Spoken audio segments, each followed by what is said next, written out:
Embassy के mobs एकदम फुस क्वाइट, एंटी इंडिया स्टेटमेंट्स एकदम से क्वाइट, तारिक रहमान वापस आ रहा है। तो कंगालूस की सबसे बड़ी गलतफहमी यही है कि वो सोच रहे हैं पाकिस्तान उनका भाई और दोस्त है। ये कंगालू भूल गए हैं कि यही पाकिस्तानियों ने इनके औरतों के साथ रेप किया, यही पाकिस्तानियों ने इनके मर्दों के साथ रेप किया, यही पाकिस्तानी इनको काला काला कहते थे, यही पाकिस्तानी इनको इंसान ही नहीं समझते थे।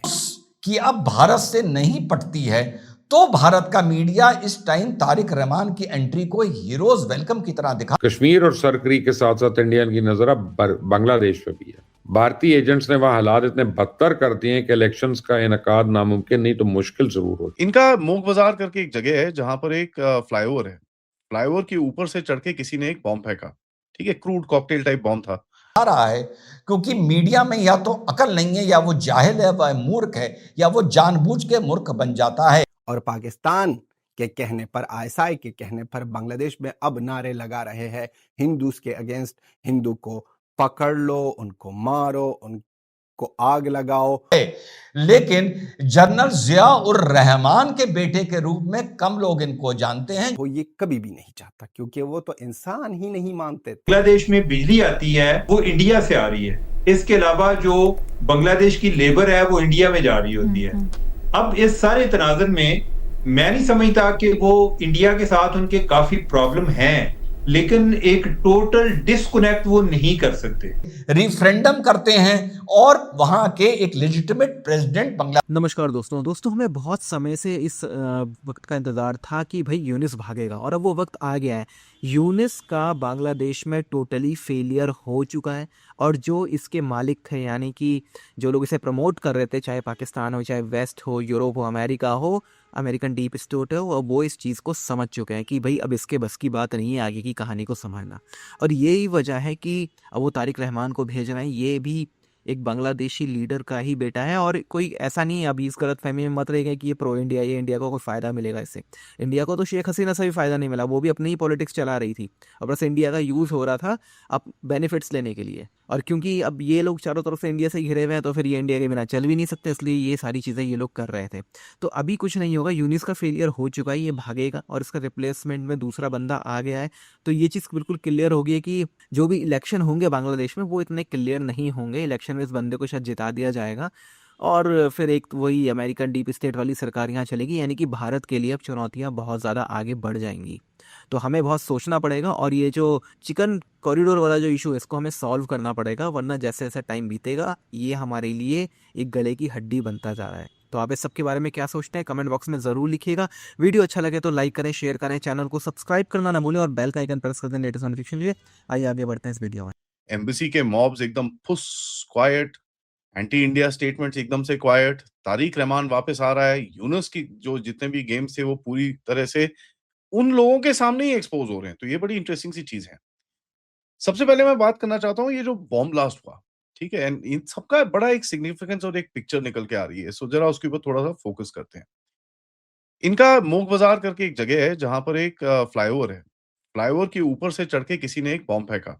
ठीक है, क्रूड कॉकटेल टाइप बॉम्ब था, एंड फेंका ऐसी जगह पे जहां पर 1971 के वॉर वेटरन्स एसोसिएशन है और एक चर्च भी है विसिनिटी में। तो कहीं न कहीं दोनों तरफ से एक बड़ा ज़बरदस्त मैसेज गया कि somebody is trying to send a message कि भैया ये जो 1971 नॉर्मली लोगों को ना वो शेख हसीना के साथ एसोसिएट किया जाता है, एंड तो उनको भी एक मैसेज गया और यहाँ पर एक माइनॉरिटीज़ को भी एक मैसेज गया, क्रिश्चियंस को, कि साहब ये ज़रा कल जो तुम्हारा क्रिसमस है इसको सेलिब्रेट मत करना, नहीं तो हम देखो क्या करते हैं, सॉर्ट ऑफ अ थिंग। खबर बहुत बढ़ चढ़ कर देख रहे होंगे कि तारिक रहमान खालिदा जिया के बेटे 17 साल बाद बांग्लादेश वापसी कर चुके हैं, अपनी अहलिया जुबैदा के साथ, साइना अपनी बेटी के साथ, और अपनी एक प्यारी बिल्ली के साथ 17 साल बाद उनकी एंट्री हो गई है। इस टाइम आपको भारत का मीडिया और सोशल मीडिया इसको एक हीरोज वेलकम की तरह दिखा रहा है। उसका मामला जो है वो रिबाउंड का है, क्योंकि यूनुस की अब भारत से नहीं पटती है, तो भारत का मीडिया इस टाइम तारिक रहमान की एंट्री को हीरोज वेलकम की तरह दिखा रहा है। क्योंकि मीडिया में या तो अकल नहीं है, या वो जाहिल है, वह मूर्ख है, या वो जानबूझ के मूर्ख बन जाता है। तारिक रहमान का इतिहास जानना हम लोगों के लिए बहुत जरूरी है। तारिक रहमान को हमेशा खालिदा जिया के बेटे के रूप में पहचाना जाता है, लेकिन जनरल जिया उर रहमान के बेटे के रूप में कम लोग इनको जानते हैं। जनरल जिया उर रहमान वो शख्स था जब सन 71 में ईस्ट पाकिस्तान बांग्लादेश बनता है तो जिया उर रहमान वॉज द पर्सन जिसने उस लिबरेशन को अनाउंस किया था कि अब ईस्ट पाकिस्तान नहीं है और अब ये बांग्लादेश बन चुका है। 1975 आते आते शेख मुजीबुर रहमान का असैसिनेशन होता है, पूरी फैमिली वहां पर मार दी जाती है। शेख हसीना बांग्लादेश में नहीं थी, इस मारे वो बच जाती हैं। उसके बाद उस असैसिनेशन के बाद बांग्लादेश में अस्थिरता आती है। जो जनरल जियाउर रहमान थे ये उस टाइम तक प्रमोट होते होते chief of the Bangladesh army staff तक पहुंच जाते हैं।